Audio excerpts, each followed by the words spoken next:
America के लिए सब कुछ करने को पाकिस्तान है तैयार, लेकिन ट्रम्प चाहते हैं क्या? जानेंगे क्या है मामला। तो वहीं दूसरी तरफ नेपाल छोड़कर भाग नहीं रहा, लड़ाई जारी रखूंगा। तख्तापलट के बाद चीन के गुलामी केपी ओली ने दिखाई अकड़ और दे दी कड़ी चेतावनी। जहां एक तरफ ये सब कुछ चल रहा है तो वहीं दूसरी तरफ ये लातों के भूत बातों से नहीं है मानने वाले। पीओके में पाकिस्तान के खिलाफ फूटा गुस्सा, टेंशन में मुनीर सेना। जियोपॉलिटिक्स में बहुत कुछ चल रहा है, जानने को मिलेगा बहुत कुछ। आइए जानते हैं इन खबरों को विस्तार से। पाकिस्तान अधिकृत कश्मीर पीओके में हजारों लोग प्रधानमंत्री शहबाज शरीफ के नेतृत्व वाली सरकार के खिलाफ प्रदर्शन कर रहे हैं। इसे पीओके में पिछले कुछ वर्षों में आयोजित सबसे बड़ा विरोध प्रदर्शन कहा जा रहा है। इस विरोध प्रदर्शन की अगुवाई अवामी एक्शन कमेटी कर रही है। उन्होंने पीओके के कई जिलों में शटर डाउन, व्हील जाम हड़ताल का आह्वान किया है, जिसके कारण पूरा जनजीवन अस्त व्यस्त हो गया है। कई जगहों पर प्रदर्शनकारियों की सुरक्षा बलों से झड़प की भी खबरें हैं। ऐसे में एहतियात पीओके में इंटरनेट सर्विस को भी बंद करना पड़ा है। इस विरोध प्रदर्शन के दौरान पुलिस की ज्यादती के खिलाफ अवामी एक्शन कमेटी के नेता शौकत नवाज मीर ने कहा, ये झूठे से मानने वाले बातों से नहीं मानेंगे। रविवार को मीरपुर, कोटली, रावलकोट, नीलम घाटी,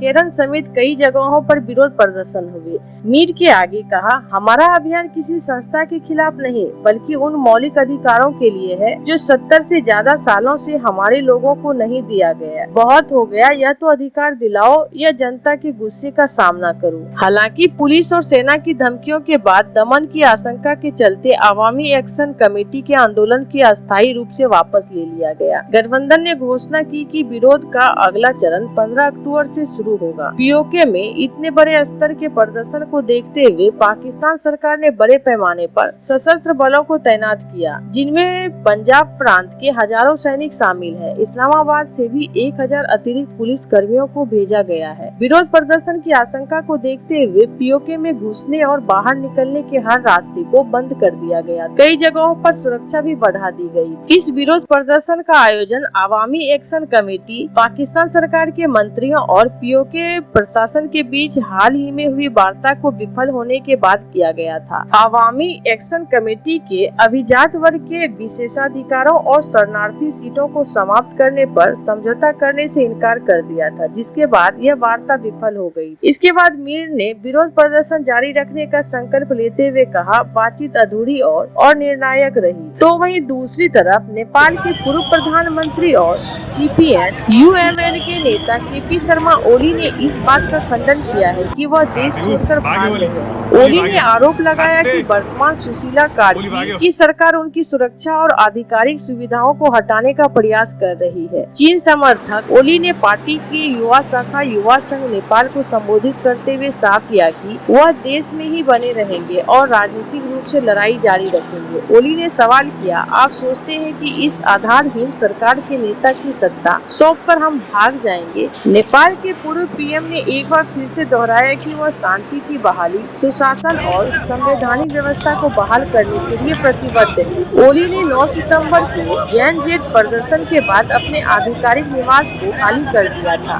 इन हिंसक प्रदर्शनों के बाद उनकी सत्ता चली गई। इसके बाद से ही ओली एक किराए के घरों में चले गए। प्रदर्शनकारियों ने ओली के निजी घर को जला दिया था। ओली ने आरोप लगाया कि पीएम सुशीला कार्की की सरकार को कोई वैधानिकता नहीं है। उन्होंने कहा कि सुशीला कार्की जनता के वोट से नहीं बल्कि तोड़फोड़ और आगजनी के बल पर सत्ता में आई है। ओली ने सरकार से यह भी कहा कि वह प्रदर्शन के दौरान किसी सरकारी अधिकारी से कोई बात की हो तो बताए। केपी ओली ने आशंका जताई कि उनके ऊपर फिर से हमला हो सकता है और सरकार सुरक्षा मुहैया कराने में फेल साबित हुई है। उन्होंने कहा, सोशल मीडिया पर मेरे घर पर हमला करने के लिए खुलकर आह्वान किया गया। सरकार क्या कर रही है, केवल देख रही है। ओली ने सरकार के पासपोर्ट को रद्द करने की फैसले की भी आलोचना की। उन्होंने कहा कि सुशीला कार्की की सरकार राजनीतिक विरोधियों को निशाना बनाकर देश की और सुरक्षा में डाल रही है। इस बीच नेपाल में हाल ही में हुए जनरेशन जेड विरोध प्रदर्शन के दौरान हुए शारीरिक, मानवीय और भौतिक नुकसान की जांच कर रहे आयोग ने कड़ा कदम उठाते हुए पूर्व प्रधानमंत्री केपी शर्मा ओली को पूर्व गृह मंत्री रमेश लेखक को देश छोड़ने पर रोक लगा दी थी। जहां एक तरफ ये सब कुछ चल रहा है तो वहीं दूसरी तरफ अमेरिकी राष्ट्रपति डोनाल्ड ट्रंप के साथ व्हाइट हाउस में फोटो खिंचवाने के बाद पाकिस्तानी प्रधानमंत्री शहबाज शरीफ और आर्मी चीफ फील्ड मार्शल असीम मुनीर खुले नहीं समा रहे हैं। इन दोनों नेताओं ने अभी कुछ दिन पहले ही ट्रंप के साथ लगभग 90 मिनट की बातचीत की है। इस मुलाकात के दौरान मुनीर ने ट्रंप को एक ब्रीफ केस में कुछ रंगीन पत्थर भी दिखाए, जिसमें सोशल मीडिया में दुर्लभ पृथ्वी तत्व कहा जा रहा है, जिसे पाने के लिए अमेरिका बेचैन है। हालांकि अभी तक यह तय नहीं है कि क्या अमेरिका को पाकिस्तान से इन रंगीन पत्थरों की दरकार है या फिर डोनाल्ड ट्रंप के दिमाग में कुछ दूसरा ही प्लान चल रहा है। पाकिस्तान में ट्रंप के साथ शहबाज और मुनीर की मुलाकात का जश्न मनाया जा रहा है। Pakistani media, social media, television पर इस्लामाबाद की कूटनीति के कसीदे गढ़े जा रहे हैं। कहा जा रहा है कि पाकिस्तान के पुराने दिन वापस लौट गए हैं, जब दुनिया की हर महाशक्ति उसे अपने पाले में करने के लिए होड़ लगाए हुए हैं। पाकिस्तानी निश्चित रूप से जो बाइडेन के कार्यकाल को भूलना चाहते हैं, जब अमेरिकी राष्ट्रपति ने तत्कालीन प्रधानमंत्री इमरान खान को कभी फोन नहीं किया। इतना ही नहीं, उन्होंने भारत के साथ मिलकर चतुर्भुज सुरक्षा वार्ता क्वाड का गठन किया, जिसे पाकिस्तान के दोस्त चीन के खिलाफ बनाया गया था। आज पाकिस्तान के दिन बदल गए हैं। कई पाकिस्तानी खुलेआम स्वीकार करते हैं कि उन्हें इस बात का अफसोस नहीं है कि ट्रंप की पाकिस्तान के नेताओं के साथ बैठक में मुख्य भूमिका प्रधानमंत्री शहबाज शरीफ की नहीं बल्कि सेना प्रमुख फील्ड मार्शल असीम मुनीर की थी। इसके बावजूद पाकिस्तानियों का कहना है कि ट्रंप के पाकिस्तान की असली ताकत को पहचाना है, जिसने अपने से कई गुना बड़े देश को कुछ ही घंटों में हरा दिया था। दरअसल उनका इशारा पाकिस्तान के उस झूठ की ओर है जिसे उसके हुक्मरान पूरी दुनिया में फैला रहे हैं। उन्होंने ऑपरेशन सिंदूर के दौरान भारत को हरा दिया था। भले ही अमेरिका और पाकिस्तान में दोस्ती बढ़ रही है, लेकिन कोई नहीं जानता है कि ट्रंप आखिर चाहते क्या है। दुनिया को प्रभावित करने में पाकिस्तान की स्पष्ट सफलता ने असीम मुनीर को और अधिक उत्साहित, अति आत्मविश्वासी और जोखिम उठाने के लिए और अधिक इच्छुक बना दिया है। निर्वाचित सरकार या सेना में से किसी के लिए भी उन्हें रोकना असंभव हो गया है, क्योंकि उन्होंने देश को जोखिम भरे रास्ते और कठिन भू राजनीतिक समीकरणों में फंसा दिया है। ऐसे में पाकिस्तान के सुलझे हुए लोग मुनीर की इस रवैये से डरे हुए हैं। ट्रंप बार बार भारत के खिलाफ पाकिस्तान के हवाई हमले का जिक्र कर रहे हैं। यह बताता है कि अमेरिकी राष्ट्रपति पाकिस्तान के नागरिक सरकार से नहीं बल्कि सैन्य प्रतिष्ठान से खुश करने में लगे हुए हैं। ऐसे में आयशा सिद्दीका का मानना है कि दो मुद्दे हैं जिन पर वह पाकिस्तान से जुड़ने के लिए उत्सुक हो सकते हैं। इनमें पहला है कि ट्रंप मध्य पूर्व को नया रूप देना चाहते हैं। वह अब्राहम समझौते को पुनर्जीवित करना चाहेंगे, जिसे उन्होंने अपने पहले कार्यकाल में लागू किया था। इसका मतलब है कि इजराइल के लिए शांति और स्थिरता, जिसमें सभी अरब और मुस्लिम देश भी शामिल हैं। आपको बता दें कि 7 अक्टूबर 2023 को इजराइल पर हुए हमले के बाद हालात बदल गए हैं। पूरा मध्य पूर्व इजराइल के खिलाफ एकजुट है। इसने ट्रंप के हाथ से मध्य पूर्व में शांति की योजना को निकाल दिया है। संघर्ष के इस नए चक्र में सऊदी अरब जैसे देशों के लिए संयुक्त अरब अमीरात की तरह इजराइल के साथ शांति वार्ता करना राजनीतिक रूप से असंभव बना दिया है। ऐसा नहीं है कि गाजा में फिलिस्तीनियों की स्थिति आज कुछ बेहतर है, लेकिन ट्रंप अब एक ऐसा समाधान थोपना चाहते हैं